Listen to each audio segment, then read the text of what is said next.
stories of iconic brands and personalities at the Bullish Society. Uncover forgotten archives, secrets, and narratives that shaped our world. Meet visionaries, voices of change, and immerse yourself in defining stories. Subscribe now and join our community of storytellers. Don't miss the tales behind every success and failure.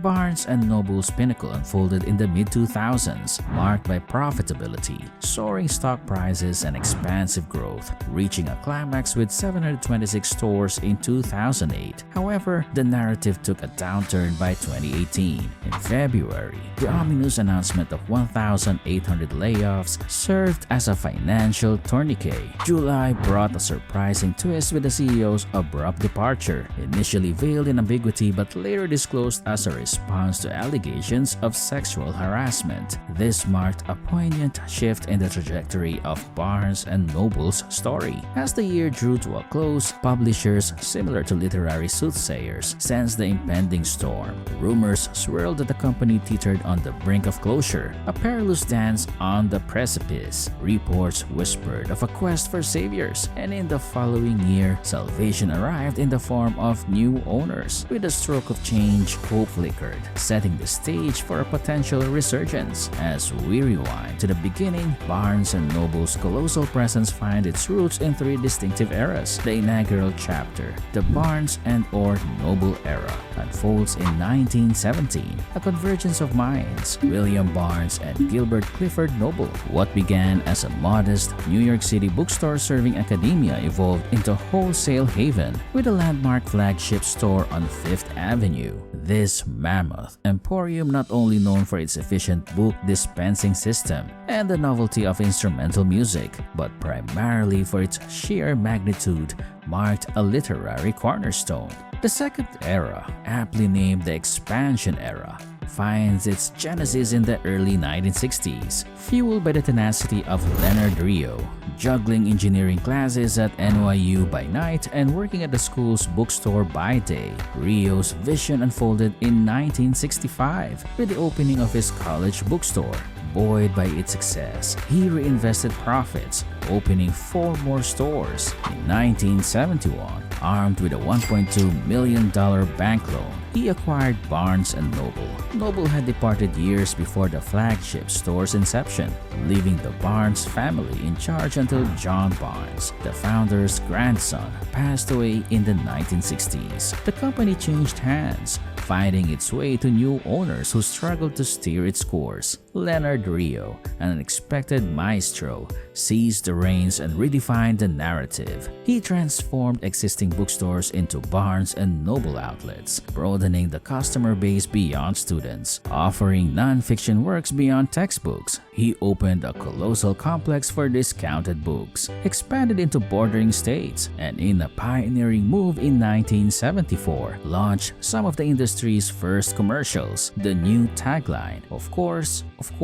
may have seemed a tad forced, but it echoed a confident stride for Barnes & Noble. By the 1980s, the strategic playbook shifted towards expansion through the acquisition of mall-based bookstores. Notably, a monumental move saw the acquisition of B. Dalton for approximately $300 million, a name fading from memory today, but once a giant in the bookstore realm. In its heyday, B. Dalton, the third largest, absorbed the second largest, boasting twice the sales and a staggering 20 times the locations, albeit on a smaller scale. Transitioning into the third era, Barnes & Noble entered what we now know as the superstore era, a prevailing trend in retail during the 1990s. The strategy was clear: gigantic stores leveraging economies of scale to offer an extensive selection at affordable prices. No longer content with merely selling books, the focus shifted to creating an inviting atmosphere, adorned with comfy chairs, extended hours, and the wafting aroma of Starbucks coffee,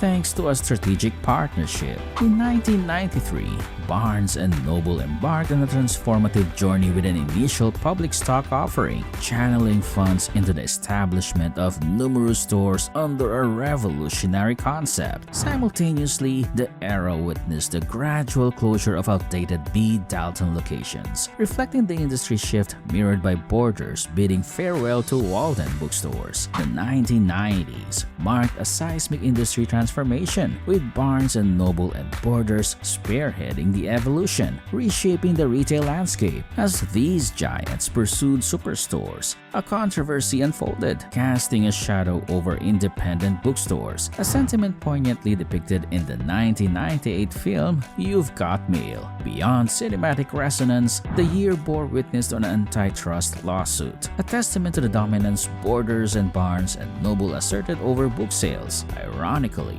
the era that witnessed these book giants commanding the industry now seems like a bygone era, highlighting the fluidity of time. You've Got Mail serves as a historical snapshot, capturing the advent of technology and the internet into daily lives. In the grand scheme, Barnes & Noble's adaptation outshone contemporaries, navigating the wave of online shopping and e-commerce. Amid legal battles with Amazon, accused of false advertising and one-click checkout system imitation, Barnes & Noble emerged as a pioneering confronting the disruptive winds of digital commerce. As the 1990s concluded, the digital landscape loomed large. Amazon dominated online book sales with a 75% share, leaving Barnes & Noble at 15%. Despite the internet's promise, both struggled to turn online operations profitable, clinging to the allure of in-person book sales. The physical ambience of their stores remained pivotal, anchoring their success in an era where the digital tide was rising. A new challenge emerged a decade later: e-readers. Amazon's Kindle, Barnes & Noble's Nook,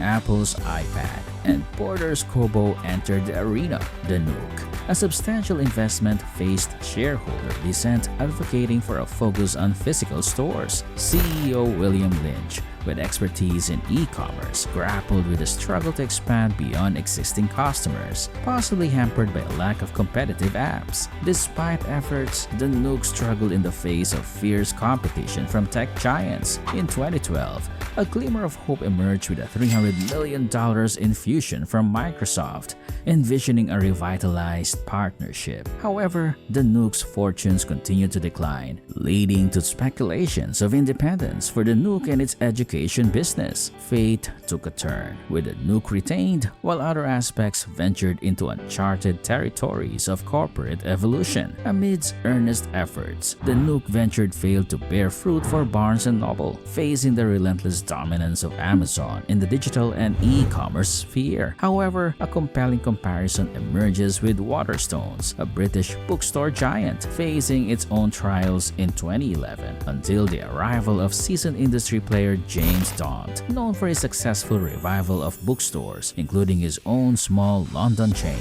Daunt orchestrated a turnaround for Waterstones. In 2018, Elliott Management acquired Waterstones, extending its influence to Barnes & Noble the following year, appointing Daunt as the new CEO. Drawing on successful strategies from Waterstones, Daunt implemented pivotal changes at Barnes & Noble. This included streamlining the sale of items beyond books, rejecting money from publishers to prioritize book displays based on customer appeal. Crucially, Daunt empowered store managers, recognizing their nuanced understanding of local dynamics and customer preferences, a departure from distant central office decisions. This strategic shift seeks to reposition Barnes & Noble in the evolving retail landscape, underlining the importance of localized expertise in shaping the bookstore's future. Amidst the pandemic-induced closures, Barnes & Noble seized an opportunity for transformation. Temporarily shuttered stores became canvases for updating appearances and reshaping layouts. Now operating as a private entity with undisclosed figures, Barnes & Noble,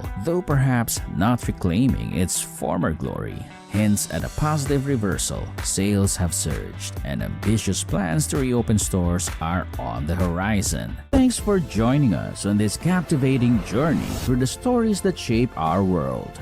Your support keeps the Bullish Society thriving. Subscribe and ring the notification bell to never miss a captivating story. More incredible stories and interviews are coming your way. Stay tuned for what's next on the Bullish Society.